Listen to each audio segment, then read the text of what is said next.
Hi guys, my name is Vinny Plunkett and I am a sports dietitian and I've been invited by your coach to talk to you guys today about diet and how that can help improve your performance on the football field. Now look, let's cut to the chase. When I was an under 15-year-old footballer, the last thing I wanted to do would be listen to a lecture.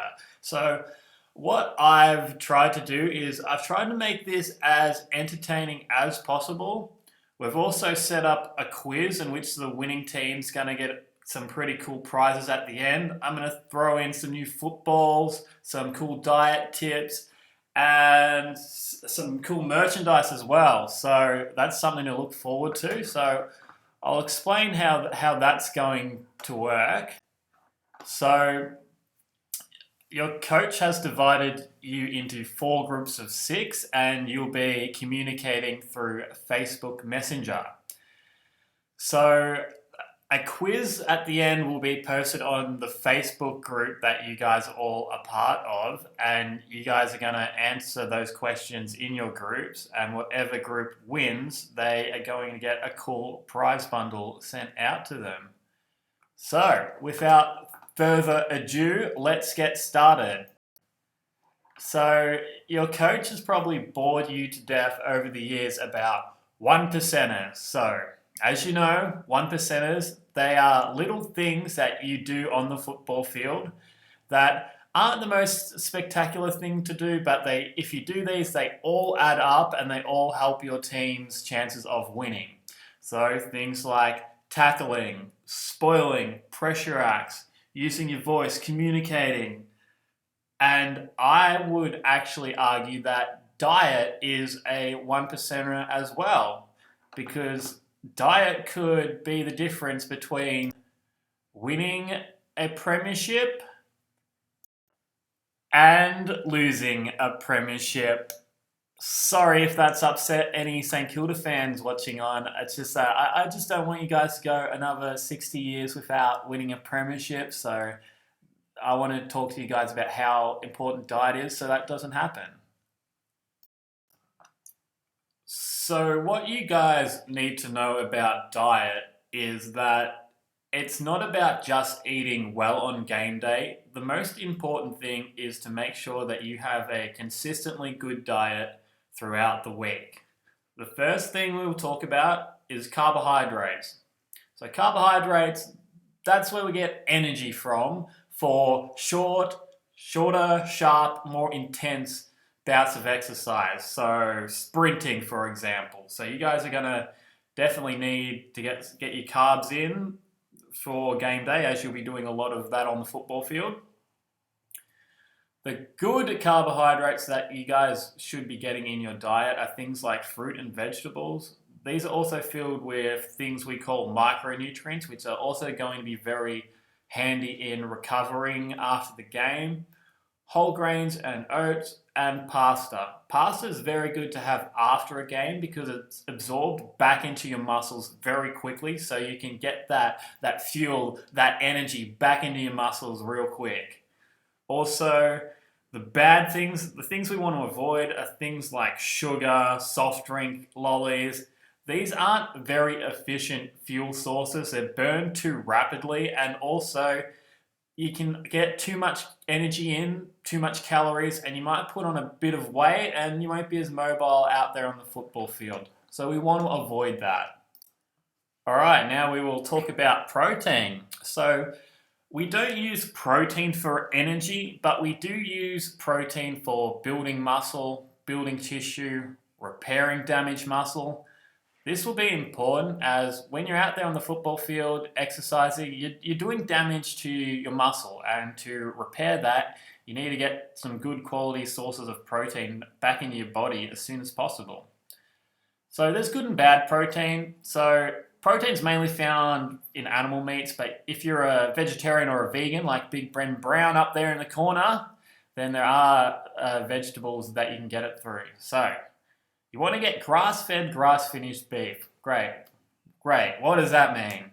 So that means beef that's been raised naturally. If it's been raised unnaturally, then it may have bad stuff in it like added hormones, and that's going to cause all types of chaos in your body. So your parents can help you out with that. It'll show you on the label if it's been grass-fed, grass-finished, or neither, and you can make the right choice accordingly. It's the same principle with free-range chicken. Fish is a good source of protein, and lentils and beans as a vegetarian option. Bad protein, so things in processed meat, so things like salami, sausages, ham and canned meat, they're often filled with a lot of added sugar and added salt, and we want to avoid that. And look, I'm a dietitian, guys. I don't even know what's in a sausage, and I'm sure there's nobody here who could tell me the right answer either, so you want to avoid that. Also, takeaway meats from KFC, McDonald's, Hungry Jack's. These companies use poor quality meats, and we just want to avoid that at all costs. We don't know how they've been raised, so we don't want that in our body. Next, we shall talk about fats. So, for fats, we also use for energy. We normally use fats for longer duration activities, so long distance running, for example. When you're playing football, you're out on the football field for up to an hour and a half, so you are going to need to have your fats in for those longer bouts of energy.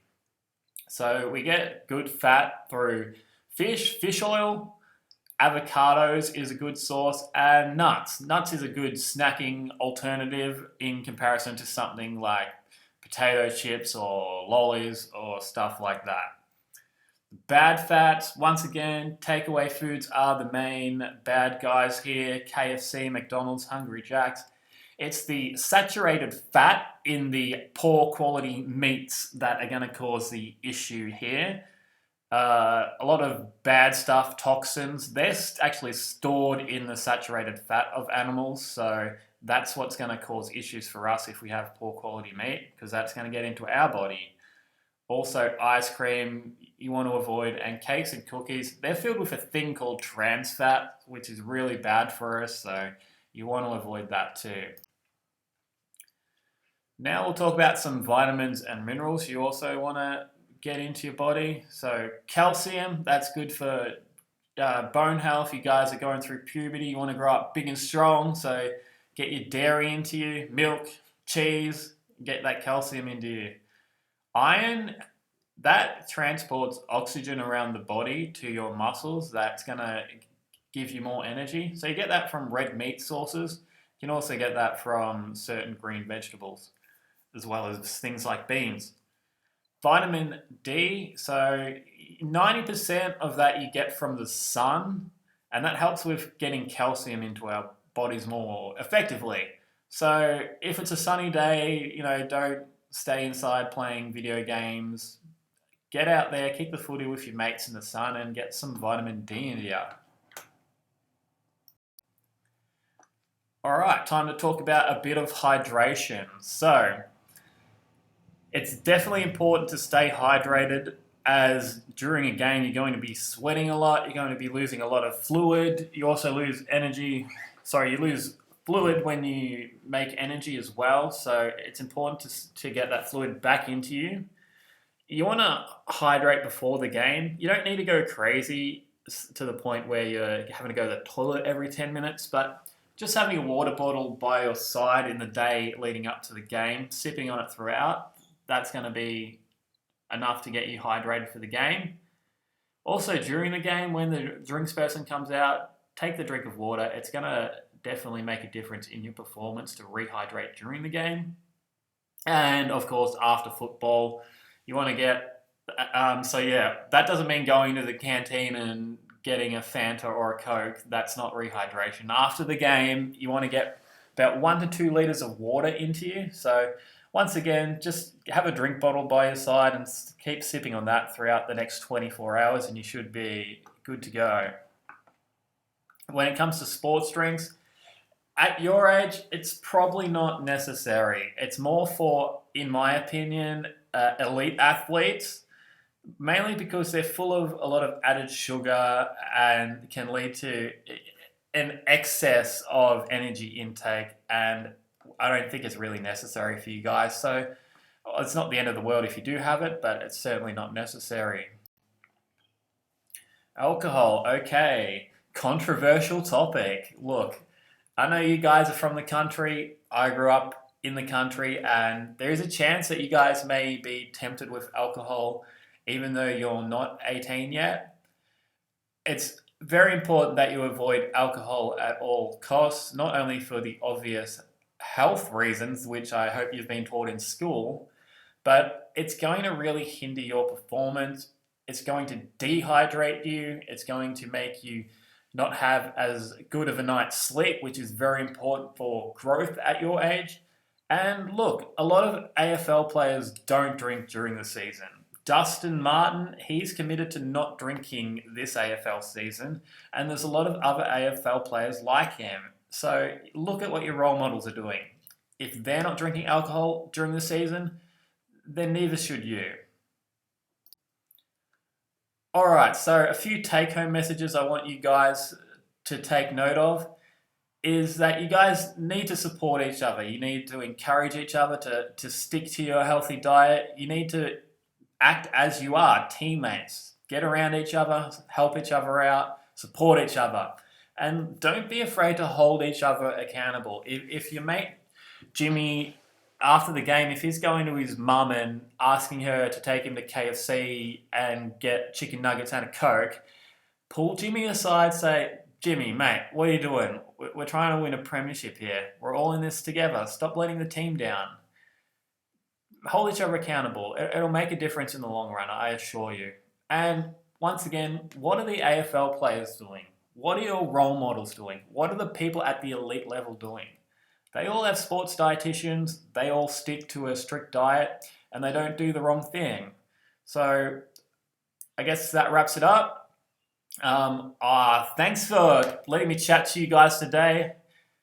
I want to wish you best of luck in the quiz that you have to do later on, and best of luck in the upcoming AFL season once that recommences. Once again, thanks for having me, and I will bid you a kind farewell. See you later, guys.